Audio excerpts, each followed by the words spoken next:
Hi, everybody. Joe LoRusso here, Director of Aviation at Ramos Law, starting a live Q&A for the next hour here from 2:30 local where I'm at in Mountain Time up to 3:30. So we're live on almost all platforms. I think Instagram and Facebook and all that good stuff. So if you got any questions, look at Ramos Law's social media, Ramos Law Aviation social media, and throw the questions in there. I'll get to as many as I can.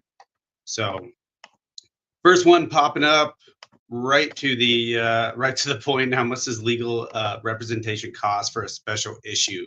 So I think it's for a special issuance. I can tell you the way that we work these cases is it is completely dependent on your issue. So it's not a cookie cutter like you would think of like a DUI attorney, where you show up and it's everybody through the door is $10,000 or something like that. That's not how we deal with it. Um, we do fixed fees, but we base the fees completely on the records, and make sure that one, we can help you, and two, we decide what we're going to need and how much firm resources, time, energy, all that good stuff to go into it. So completely cater to your issue. Important to have records and all that good stuff when you reach out to an attorney, just so they know the full picture. So hopefully that answers your question. All right. Next question popping up. I think on the bottom of the screen you can see how to like leave comments and questions and all that stuff. So, what FAA regulation would I get rid of and why? Um, I wouldn't get rid of any regulations, I guess, so to speak. There's certain regulations that I don't agree with the full scope of them. But honestly, the biggest problem that I have with the FAA is their policy and guidelines. So there's a couple that I would get rid of. Most notably, probably is the 2153C FAA Order JO 2153C. It takes all discretion away from FAA attorneys. It's their sanction guideline table, so they have to follow that whenever they're proposing a sanction or violation to a pilot, and it is very objective with no subjectivity or discretion left up to an FAA attorney. So probably that one, I would imagine. Next one. How long have I been practicing aviation law? For the better part of a decade now. I've been in aviation. I started flying when I was 16. So I've been in aviation for over a couple decades now, but in the aviation law sphere for the better part of the last decade. So,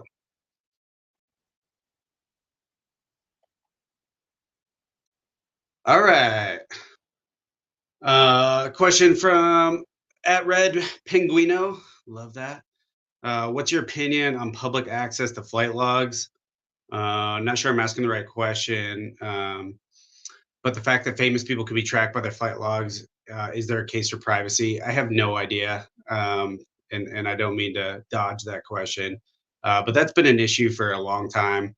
That we've had all the airplanes being tracked by FlightAware. That came around during ADS-B. So back in 2020, in January of 2020, that became a big deal. And then we had the ability to block our ADS-B for a while, and now that's kind of tenuous. Um, do I think that there's a privacy issue there? I don't know. Maybe that seems more of a constitutional question. I can tell you that it's helpful for friends and loved ones to track you. So I guess I'm kind of indifferent on it, if I'm honest. Good question though. At Flying Jack 007. What's the current timeline for SSRI cases? What's the rate of denials? Is that changing? That's a great question. So it depends on the SSRI. There are now 5 SSRIs that are permissible by the FAA, and they're permissible for review. So essentially, the FAA says if you're taking one of those 5, they're allowed to look at your case at a case by case evaluation, essentially looking at your records to see if you're stable, asymptomatic, all that good stuff. Um, Current timeline right now, it honestly changes day by day. The FAA is ungodly behind on their medicals. So we're seeing anywhere from like 5 to 8 months at Cami, and then honestly, like knocking the door of another like 8 months at DC at the Federal Air Surgeon's Office. So, we have case timelines that are pushing beyond a year now, just purely with FAA review.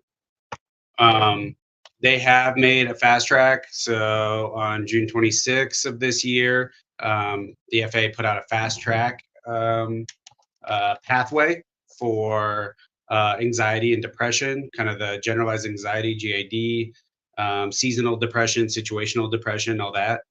Um, it is available online under the AME guidelines, and that is supposed to allow an AME to issue a medical as long as the airman meets all those qualifications. So no deferral necessary, no timeline buildup. So um, AMEs right now, I would say, are a little leery to do it. But if you find the right AME that's confident in the guidelines, they can get it done for you without having to wait in the CAMI line or the FAST line. Rate of denial. So the FAA likes to publish a stat that says that their denial rate is 0.01%, and that number is based on nothing, pure imagination.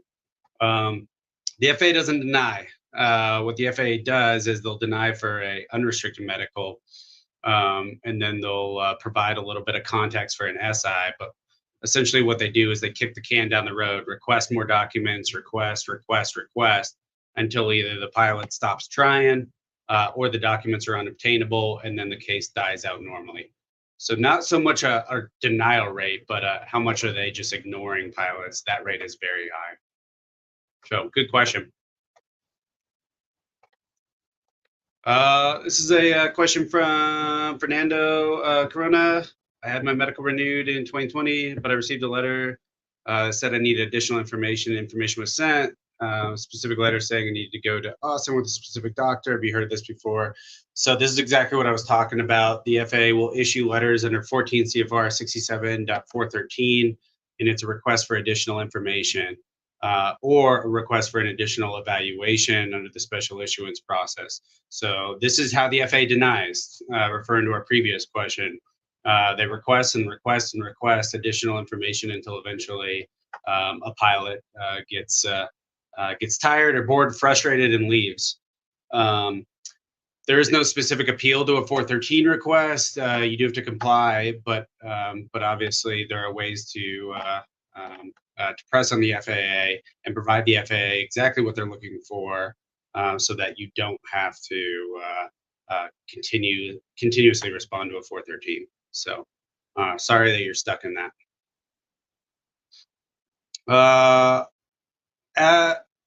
I don't even know how to pronounce that. Felipe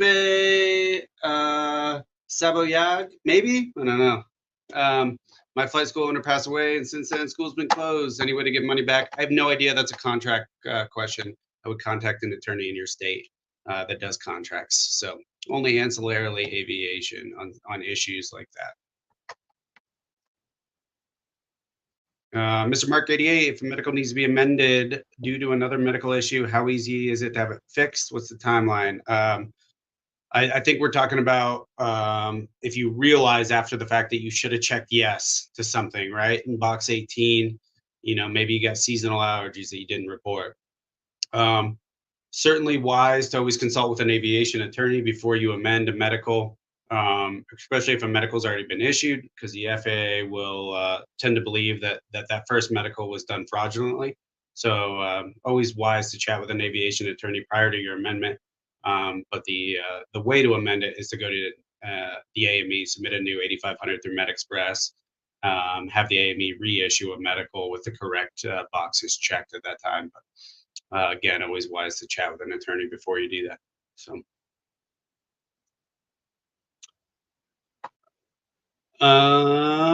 If you've been referred for HIMSS, AME, haven't drank alcohol since the DUI in 2010, and have been randomly alcohol tested for the last 7 years, is AA and psych eval the only option? So the HIMSS program is very objective, and a lot of times we have pilots that bring, that want the FAA to review it subjectively. It's hard to do that because it is kind of a cookie cutter program. Somebody who's had 3 DUIs in the last year gets the exact same HIMSS program as somebody who's had a DUI 2 decades ago. um, Same exact requirements, same exact programs. There are certainly ways to advocate for a change out of the HIMSS program, or prior to going into the HIMSS program, to go into substance abuse under 67.107, 207, and 307B. But obviously, wise to chat with an aviation attorney about that. But for the general response, the HIMSS program is cookie cutter. So I know that certainly some pilots think that it's egregious to their fact pattern, but truth of the matter is the FAA doesn't care about your fact pattern. So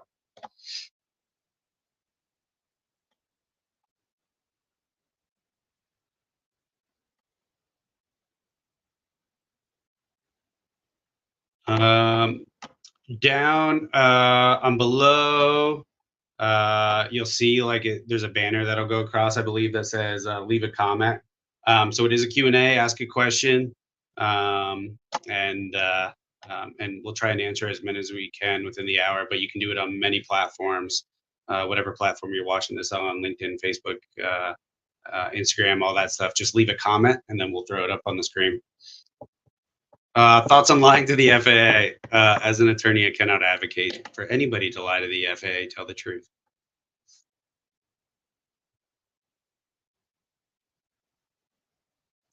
It's a funny question. Lying to the FAA. Advice on getting into aviation law from a business undergrad going to law school. So back when I did it, there was no aviation law. I think SMU had one course, and it was a semester, and it was on transaction law. Now there are a ton of aviation law programs nationwide, and aviation law is all encompassing now, with both space and actual aviation, right, traditional flight. And I know there's a lot of places that will do space law. They'll focus on space law. I know there's a bunch of LLMs out there as well that'll help you get into aviation law. But definitely wise to start checking around and see what school's doing it, because likely some school that you thought of going to law school probably has an aviation law course, or at least a space law course at this point. So good luck.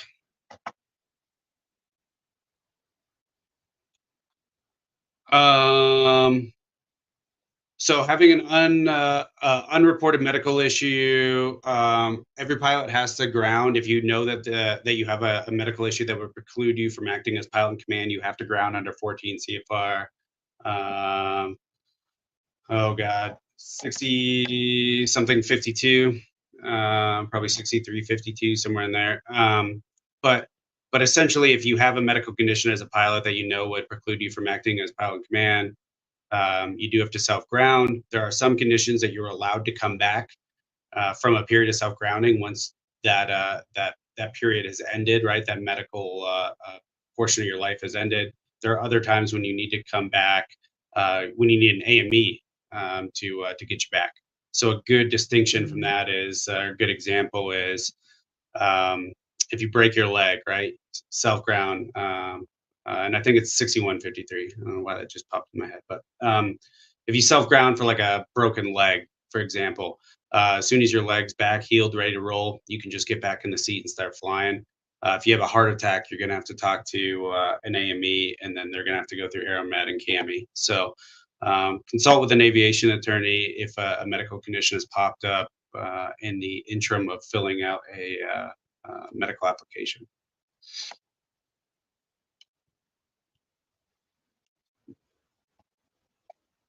Um, how does the FAA treat people on an SSRI for OCD? Do their applications go through faster? Unfortunately, the uh, um, the FAA, it doesn't really matter kind of about what you're on an SSRI for.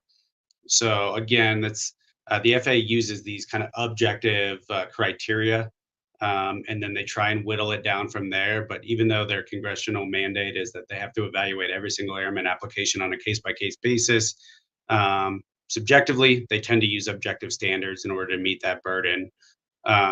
So there is also no line that would make that go quicker. So the FAA claims that they deal with all Aeromet applications in a linear timeline. So they work each file as they're received, and they don't break them up into, oh, this one is an SSRI for OCD as opposed to generalized anxiety disorder as opposed to depression.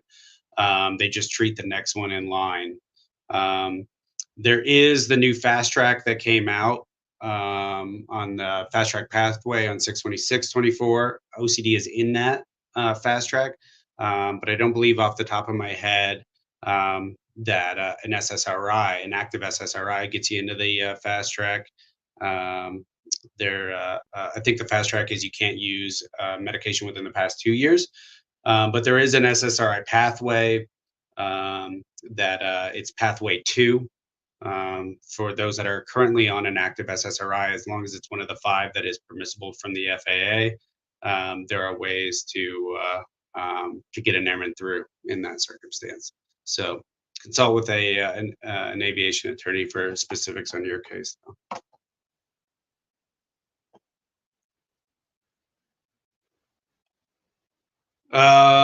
Been dealing with the FAA for over a year now, waiting on a response for them to approve my medical for a VA rating of PTSD. Do you know if the FAA has declined VA medicals? I think is what that's or vet medicals. Uh, Good question. So generally speaking, about the VA condition. So just to remind everybody, back in 2020, the FAA did a special project, quote unquote, special project, where they shared medical applications 8500s with the VA, and the VA was sharing disability memos with the FAA. They cross pollinated and saw which veteran also held a medical certificate, um, and then they looked at the medical applications of those veterans and decided whether or not they were disclosing everything that they were getting benefits for. That investigation resulted in a enormous amount of pilots who were facing revocations and suspensions of their licenses for failure to disclose. I think the original number was enormous, and then the FAA whittled it down to really all they were concerned about was PTSD, anxiety, and depression. And then they whittled that down even further, and we're really only concerned about PTSD 75% or greater on your disability, and anxiety and depression.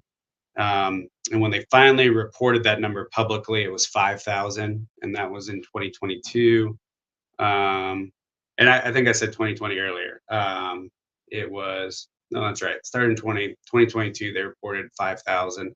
That investigation is still going. It's astronomical now. It's even just that little three is over 9,000 pilots that are still facing revocations.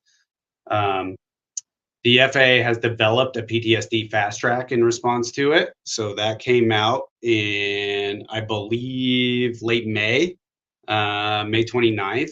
The PTSD fast track came out. And again, that's the FAA trying to deal with the problem that they created on the number of pilots, specifically veterans. So anybody who's dealing with PTSD, definitely wise to chat with an aviation attorney that's familiar with that fast track to see if there are ways um, to at least try and get you in front of an evaluator that can make an actual decision and won't just kick the can down the road. So sorry to all the veterans that are dealing with that at the moment. That's very, very frustrating.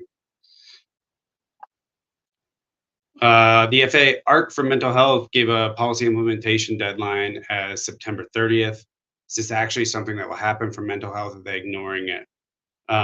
Surprisingly, so the ARC has no authority to, if the FAA were not to meet that timeline, there is no punishment, right? There's no authority for that timeline. Um, so, uh, is there something that I think will actually happen from that? Yeah, I'm actually super excited about it. The FAA has been actively making changes.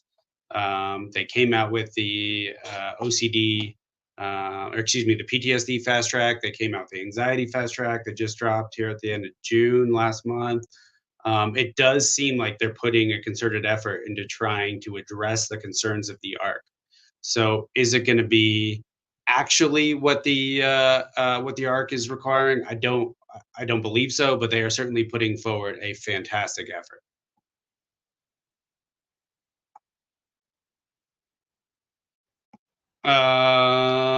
Been working with Zeke. For those who don't know, Zeke Dennison heads up our certificate defense division here within the aviation division. Fantastic certificate defense attorney, as are all of our attorneys in that division of kind of subdivision there of aviation. Um, do we offer a yearly subscription prior to every medical? That's a great question. We do not. So yeah, it's a great question. Always worth it to consult with an aviation attorney prior to submitting a medical application, just so you know what's coming ahead of time, what needs to be disclosed, what doesn't need to be disclosed, all that good stuff. So thank you very much for working with us. Um, how does the FAA view spinal stimulators for pain management? That is a fantastic question. So they're not super, the FAA is not super fond of pain management, period. There is something there that they believe would be distracting in a cockpit, right? If you have, like a complex pain syndrome or something that is more, um, ongoing in nature, right? As opposed to like an acute pain issue. In those cases, they do have a full evaluation criteria. Spinal stimulators are interesting, just like pacemakers, because we have to deal with pressure changes, barometric pressure changes as an airplane climbs and descends, depending on pressurized cockpits or not. So very interesting question, and the FAA does provide guidelines on it. So certainly worth reaching out to an aviation attorney prior to submitting a medical application, if that's the case, just for a review of possibility or probability. So great question.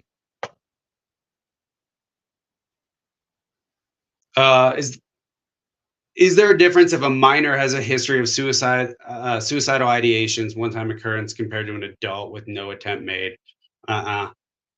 The FAA does not distinguish suicidal ideations from a somebody who reaches the age of majority or a minor. Um, if it happened, it happened, right? If there's documents that support suicidal ideation, if there's documents that support an attempt, the FAA will be critical of it regardless of the years. So, good question.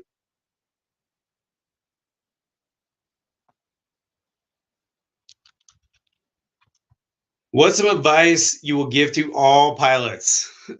Uh, Man, that's fantastic. Uh, I think the biggest one that I see all the time that I always tell people to do is keep up with your logbook. Whether we're talking about like accidents or incidents or job applications or insurance, pilot history forms or anything like that. It's very easy to get complacent on a logbook, especially when you get later into your piloting years. So I always tell new pilots, just make it habit, right? At the end of each flight, put your logbook out and document it. Because the moment you stop doing that, you're going to forget and your logbook's going to become atrocious. So obviously, look at the reporting requirements under logbooks. You gotta maintain your currency, BFR, 90 days of passengers, all that good stuff. There are some flights that certainly do not need to be logged, but a good habit to log everything with pretty solid detail: who was on board, what you were doing, where you went, all that good stuff.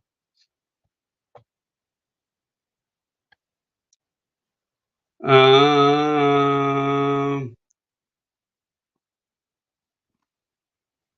so this question is about psych evaluations on the HIMS.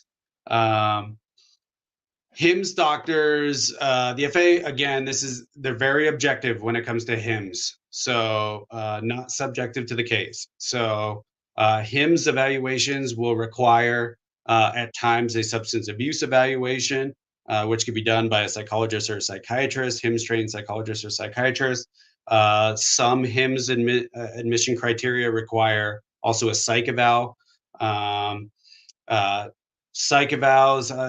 The unfortunate part is they are not they're not treating psychs, right? So there's no physician patient relationship. It's an evaluator. relationship.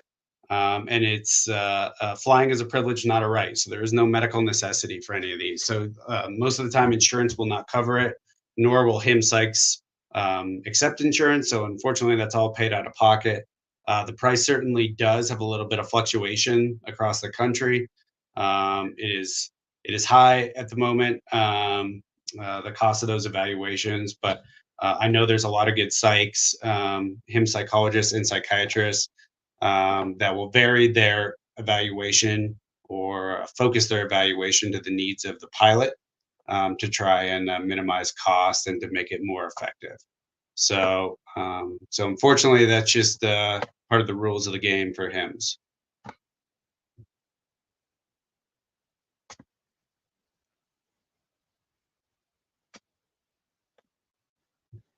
Oh, Matt.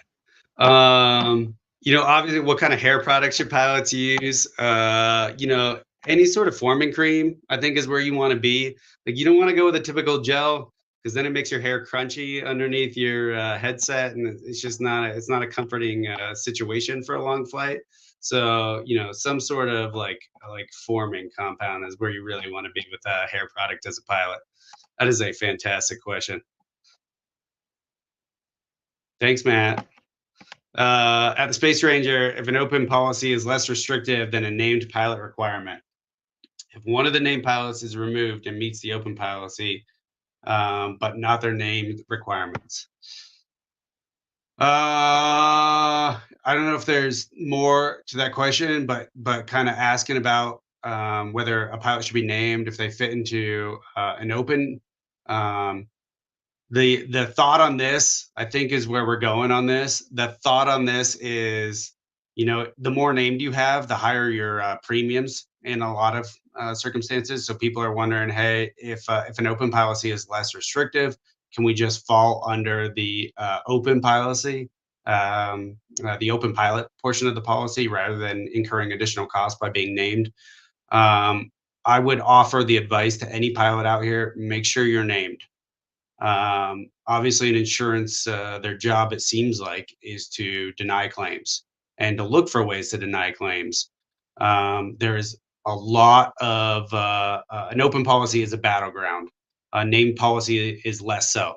So, especially if you have somebody who owns an airplane and you're flying for them, and they say, "Oh, just the open policy, you fit under it." I would strongly push to be named under any policy, just for the added safety. I think that's the question. Circle back around if it's not, though. Do you have any experience with any insurance claims resulting from accident and incident? So yeah, we have two divisions under Ramos Aviation. So we have the certificate defense side of the house. The certificate side of this is Matt and Zeke. Those are the attorneys there, and they handle any circumstance where the FAA is questioning a medical certificate or questioning pilot certificates. The other side of the house that I'm more on is the crash litigation side. Work a lot of those cases with our director of litigation, Jessica Schlaughter. And in those cases, that's essentially all we're dealing with at that point in time. Is we deal with insurance a lot of the times, but then we're also dealing with manufacturer issues, product claims, all that good stuff. Um, with insurance, I always put the warning out there to pilots: make sure you check your policy. The most common and the famous aviation policy is the 100,000 per seat, million total, or million ag. Insurance companies like to say that you are getting $1 million policy. You're not. You're getting $100,000 policy. That's cloaked as $1 million policy. So make sure you're adequately protected, and make sure you're adequately insured to be doing the operations that you intend on doing as a pilot or an operator. So.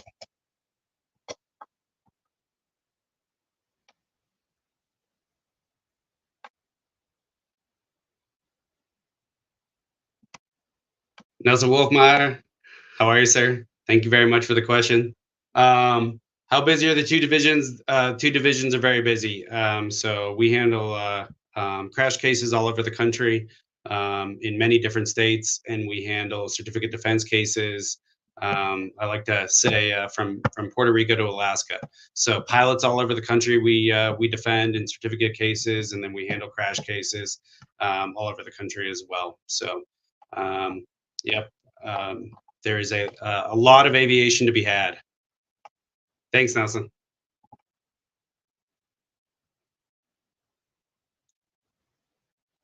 What are the rules around type 2 diabetes? Had a friend outside of aviation get diagnosed and wondered how it affects us pilots.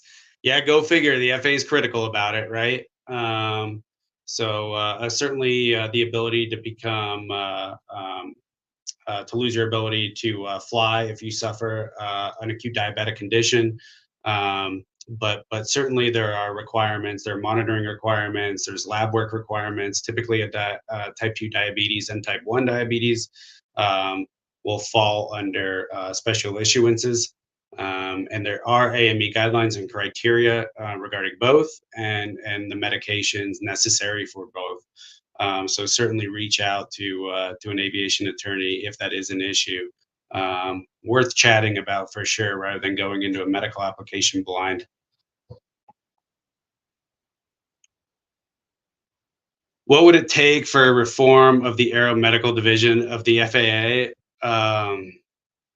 I don't know, an act of God or Congress. I don't know that it's possible.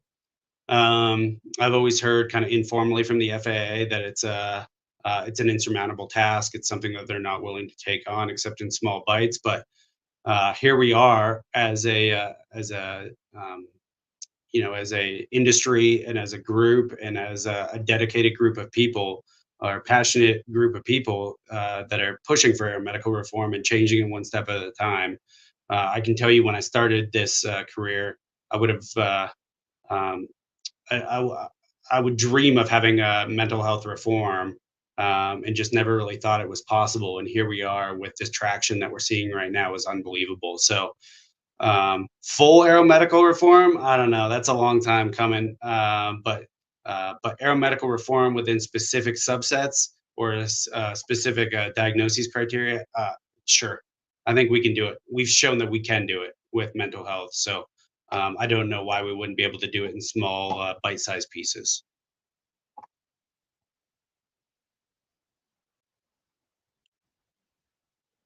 I hear over and over to consult an attorney prior to submitting for medical. If you make the mistake and don't, can you be dug out of the hole, or do you have to deal with it? We always say that we would love to chat with you first, rather than walk back a problem. But certainly, the majority of our cases are airmen who find themselves in a circumstance where they haven't reported and the FAA has found out, or they haven't reported and the airman found out. Right, the pilot reads an article online or comes to a live Q&A and goes, "Oh my gosh, I should have reported that." That is, go figure, the vast majority of our cases. So certainly doable. But the preference, of course, is to be proactive rather than reactive.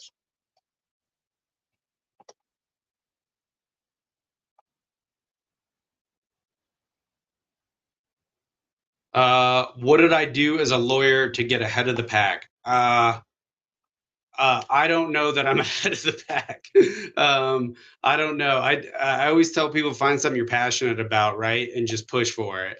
When I started as an aviation attorney, I very quickly got pushed into medical and complex medical issues involving pilots, and I found a love for it, and then I also found a passion for it, and I've always tried, and I think everybody in our division tries to fight these issues from both a micro level and a macro level. Right? Micro is in we're fighting individual pilot cases. Macro is we're trying to advocate. We're trying to um, you know uh, advocate for these issues in a court of public opinion, right? Try and work with Congress, try to work with representatives, senators, try and work with the general public to change the stigma regarding mental health and pilots, and to make the general public more aware of the issues to better the industry on a macro level. So um, I guess that's a very long answer to what probably should have been a short answer. So find something you're passionate about. Is there any way to involve Congress in change? We do all the time. Um, we are constantly pushing on the Senate, on senators to one, educate them about what pilots go through, and two, to educate them on how change could be effectuated.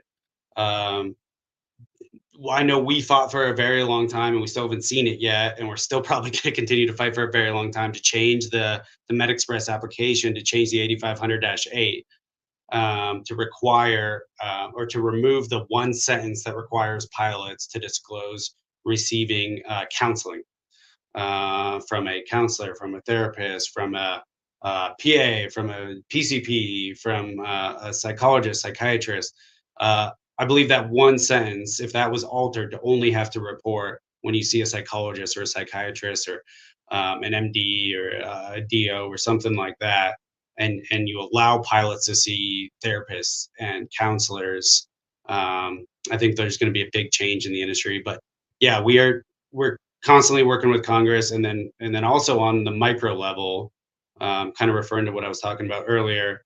Often we push on members of Congress when it comes to medical appeals. We do congressional inquiries to try and hold the FAA accountable if they're going to ignore the pilot. We try and put a senator between the pilot and the FAA to see if the FAA is brazen enough to ignore a senator. So yeah, you can certainly reach out too. Everybody in this industry can reach out to their representatives, to their senators. Make your voice known about the aviation industry and the changes that you want to happen, because we've seen that it's effective, and we're seeing it right now. Third class and hymns. So the hymns program, funny enough, I actually started my career putting pilots into the hymns program. So when I started doing certificate defense, the hymns program was only available to 121 drivers, i.e., first class medicals.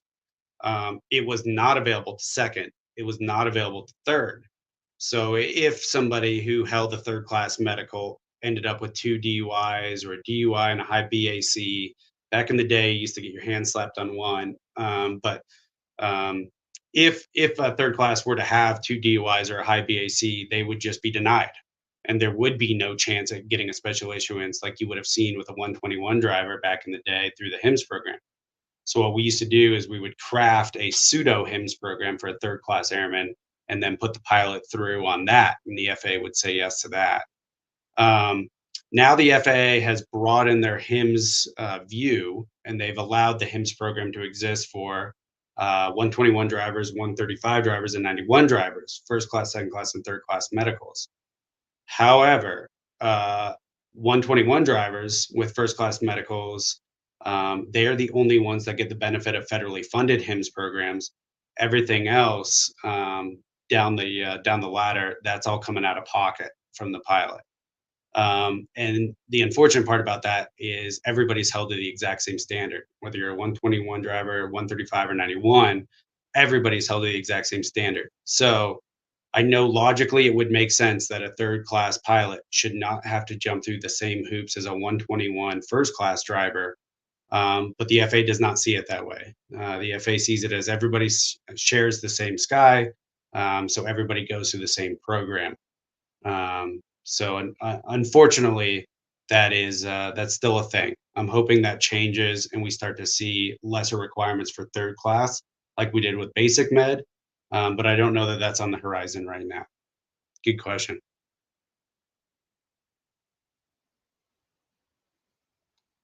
I'm a physician who is interested in becoming a professional pilot. I currently have my certificates and have 6,500 hours. Welcome. There's a lot of doctors that are pilots. Um, I'm not sure if there's a question there, but you are very possible to do it. You're not far out from being a professional pilot at 650. Certainly a 121 driver needing 1,500 hours right now. But a lot of pilots getting hired commercially at 650 hours, and I know a lot of physicians that moonlight as professional pilots as well. So welcome. Oh, here's the second part. I knew there was a second part. Can you speak a little bit how you balance the two careers? Sure. Um, yeah, from kind of depends on week to week. I'm very fortunate in the fact that my professional flying is flexible.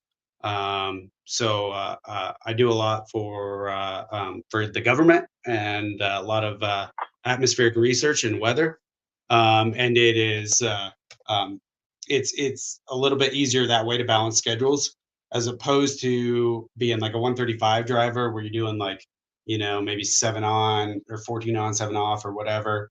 I don't maintain that schedule. It's more kind of as I'm available, I can go fly. If I'm not available or I'm too busy on the legal side of the house, I just don't fly. Obviously, priorities there.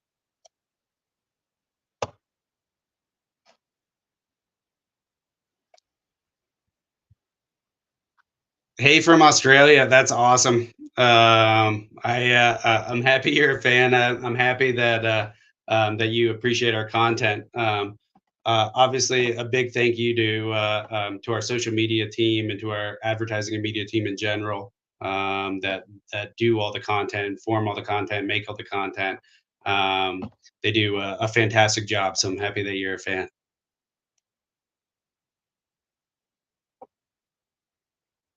Hymns appeals. Can I speak to hymns appeals?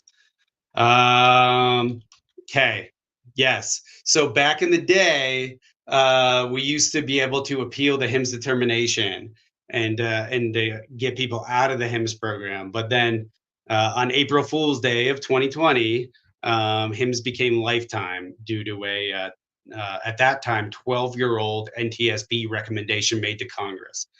Um, that the FAA walked that back a little bit in September. I think it was like September 8th of 2020. The FAA started the step down, where you would go through phases, right?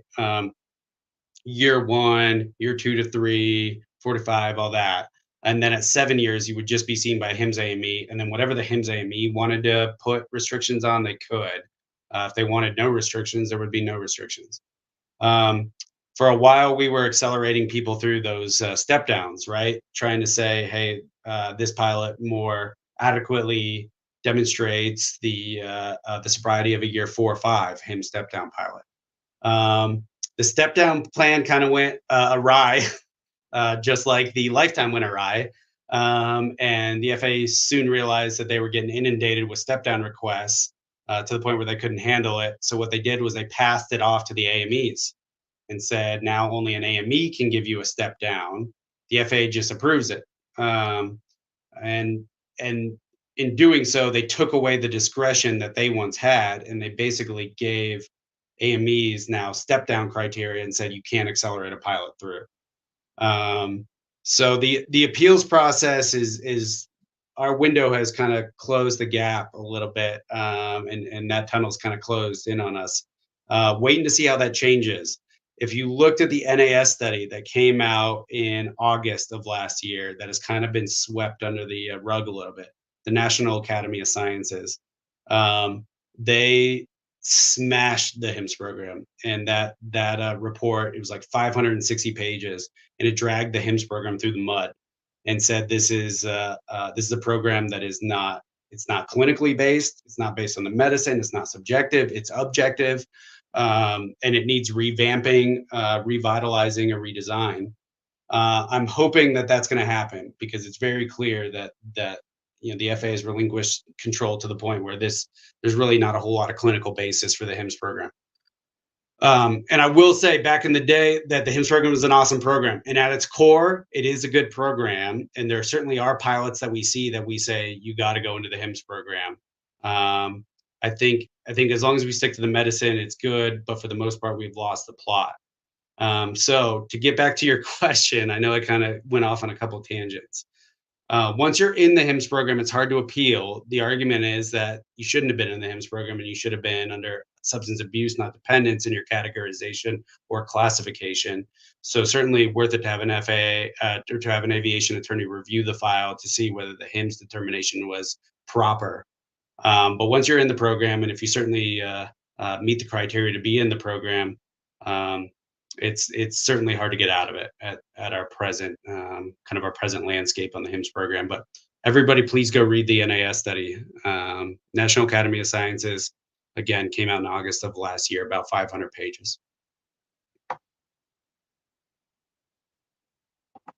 Good time to tell everybody here at the 45-minute mark to leave questions in the comments. So whatever forum you're watching on, Instagram, Facebook, uh, probably YouTube, LinkedIn, the comment section, that's where you're going to want to leave your question, and then we'll throw them up on the screen and get to as many as we possibly can. So thank you all for doing that. I appreciate it. It helps a lot of people.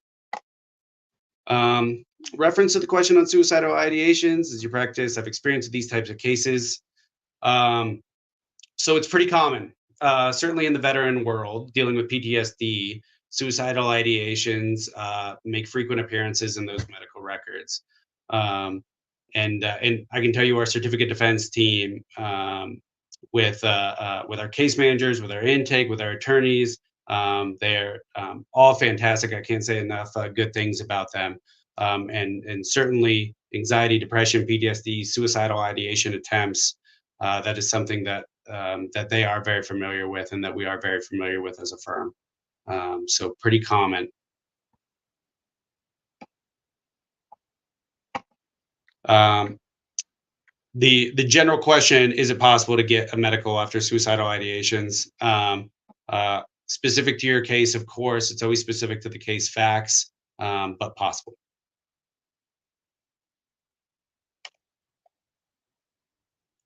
Is there an organization like yours in Germany to help me earn my first class? Um, Interesting question. So interesting question. We do not deal with ICAO or EASA. We just deal with FAA. However, we have helped pilots all over the world, because even though a pilot may be located in Japan or Germany, or Africa, they still have to meet the Class 1 requirements of this country out of Oklahoma City. So it's still all reviewed in Oklahoma City and DC. So not uncommon for us to help people abroad earn a medical that meets the standards of this country. Um, Not sure about anybody who's doing ICAO or EASA, but I'm sure there's got to be people out there.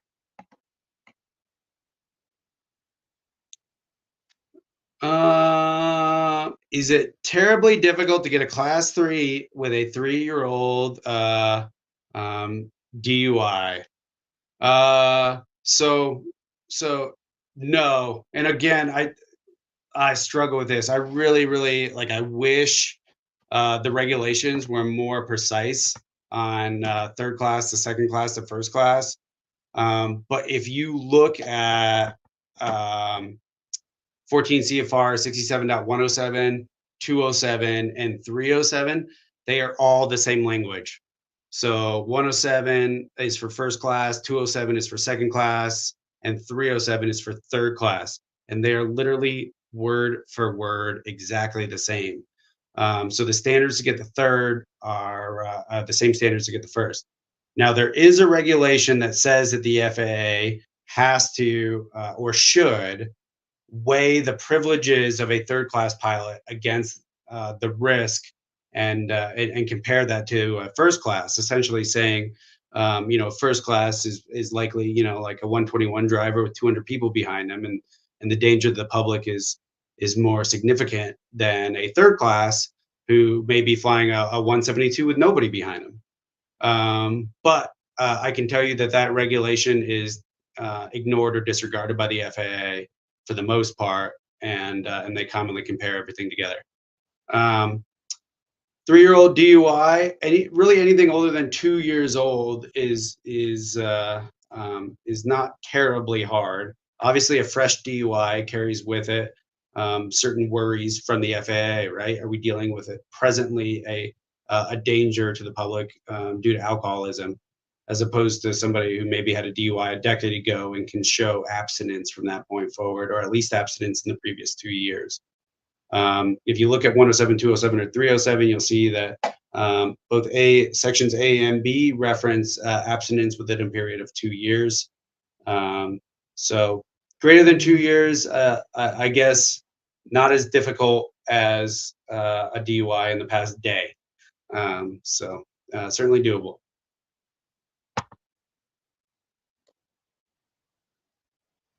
Do I know if airlines can reject a pilot if that pilot shows that they've had depression in the past? I have no idea. So that is a an employment law question, and I would assume that it's individualized to each employer, to each 121 operation, but I don't know. So um, I can say that there's nothing, from an FAA standpoint. If the pilot has a license and a medical, good to go. But I don't know. That's an individual airline question. Good question.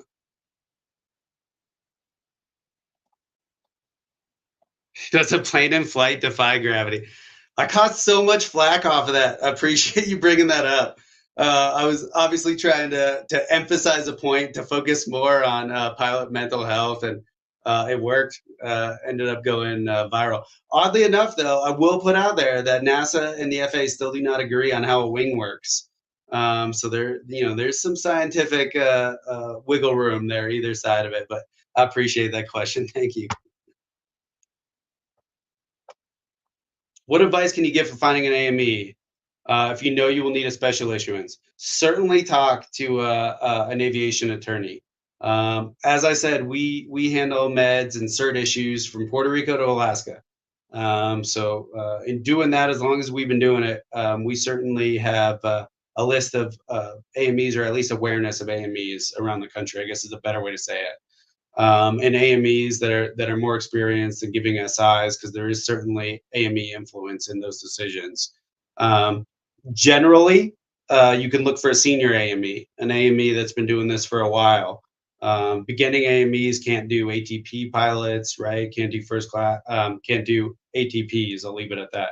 But as you get to a senior AME status, you get more familiar with the special issuance process. You get more familiar with the CACIs, the guidelines, and more confidence in how the FAA is going to review your determination. So, at a very general standpoint, I would look for a senior AME, but certainly it's worth it to reach out to an aviation attorney for further guidance. How much does legal representation cost for a special issuance? We had this one at the top of the hour. Certainly individual to the case, right? I always use this example. Um, a United Airlines pilot with 3 DUIs and a gun charge is going to involve more resources, time, and dedication than perhaps somebody with a DUI 2 decades ago. Obviously, though, case specific.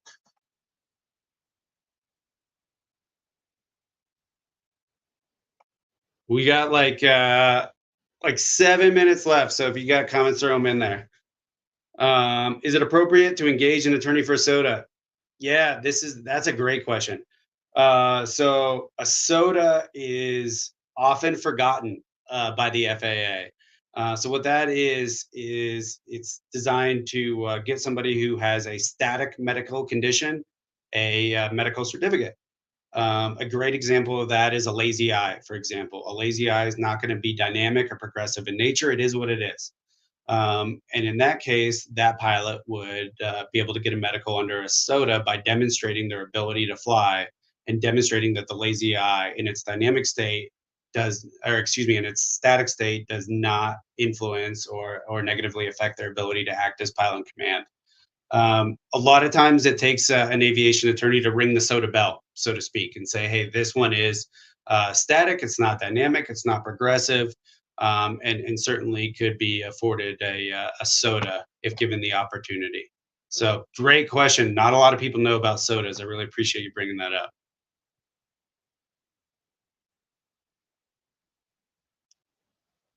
How does one get in touch? What information is needed? Blue ribbon, file prior, all that good stuff. Awesome that you're referencing a blue ribbon. Thank you for doing that. The blue ribbon is the FAA medical file for every pilot. Every document sent to them, every medical application that's been submitted in the past gets put into a file. And if you get the certified version of it, it comes with a pretty blue ribbon tied around it. So that's what the FAA blue ribbon is. It is certainly helpful to have your full medical file prior to consulting with an aviation attorney, because then you get more specific advice, right? Specific to your case, as opposed to, hey, this is generally how the FAA deals with SSRIs. This is generally how the FAA deals with like a left medial branch block. It's nice to have a specific file to steer or aid in that discussion. So certainly worth that to order the FAA medical file. You can order it online through the Freedom of Information Act. The FAA has guidance instructions online of how to get your medical file. So worth a Google there. And then obviously we are available to help anybody. You can find us on pretty well everything. Reach out to us on Instagram, reach out to us on TikTok, on all that stuff, or go to our website, fill out a form, call the number off of Google. Anything you need to get to us, we can certainly help.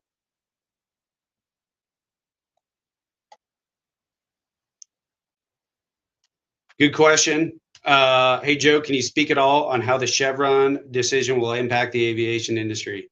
Uh, I'm super curious about this too. I don't know of a challenge as of yet. Um, but essentially, the example that I like to use is if you look at like 91.119, 91.119 says that a pilot can deviate from the minimum altitude requirements as long as they are in the process of either takeoff or landing from a suitable airport. Suitable airport being the key term there. And with the Chevron deference, essentially the courts would turn to the FAA and say, hey, it's your statute, it's your regulation. You tell us, we'll give you deference. Tell us what a suitable runway is. And then the FAA would define suitable runway. Um, Now, if we were to take that same fact pattern, we could produce evidence on what we believe is a suitable runway, and the FAA could produce evidence on what they believe is a suitable runway or landing area. And then rather than giving deference to the FAA, the courts have the ability to make their own determination if they see fit on what they believe based on the evidence is a suitable runway. So certainly a lot of those get out of jail free cards that the FAA has been allotted on their own regulations and how they interpret their own regulations.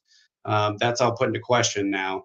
I've not seen it challenged, but I'm really looking forward to seeing it challenged. So, good question. I've been a forensic chemist for 10 years and moonlighting as a commercial pilot here in Australia, thinking of flying in the States. Would an aviation attorney be my first port of call?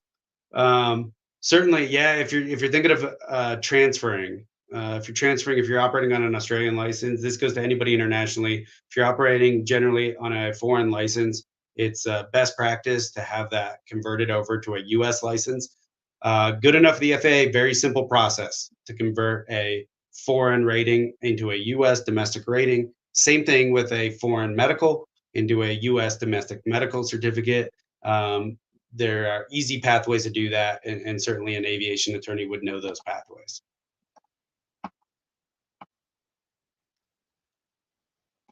Coming up to a minute and a half here. Did anyone ask about VA disability, PTSD, sleep apnea? I know the FAA just changed their mental evaluation. It's still possible for somebody to get a first class. Absolutely, it is. Certainly case specific on the PTSD. Sleep apnea is a pretty easy one to get first, second, or third. You have to maintain compliance by signing an OSA compliance contract, maintaining 75% usage on a CPAP machine. Or, there's certainly dental devices that could be used as well. So sleep apnea is not so much of a big roadblock. PTSD, there are pathways forward. The FAA even put together an accelerated pathway back in late May, redefined again, more specifically in late June. So yeah, there are pathways, case specific, of course.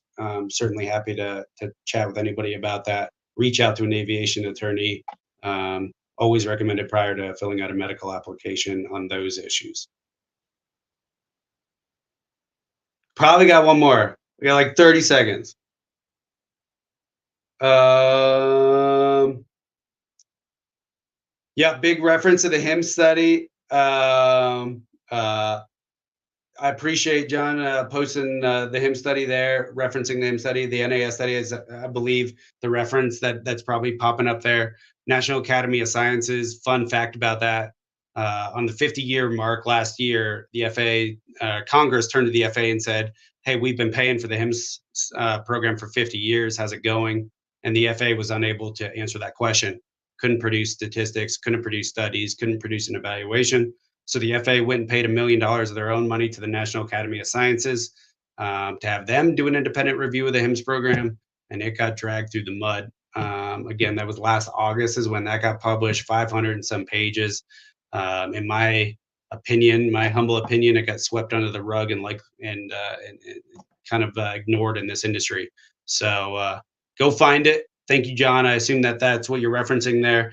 Thank you for posting that. Definitely spread the word on that. Hopefully, we can get HIMSS reform here soon. So that is at the hour mark. I appreciate the questions. Kind of fast and furious. I was trying to get to as many as possible. Please feel free to reach out to us, ramoslaw.com. Reach out to us on any of the forums, Instagram, TikTok, Facebook, any of LinkedIn, any of that stuff. If you didn't get your question answered, please feel free to reach out to us and we'll address what we can. But thank you very much from the bottom of my heart and my team's heart as well. And I appreciate this industry, and we're so happy to continue to be a part of it. Thank you all very much. Have a good rest of your day.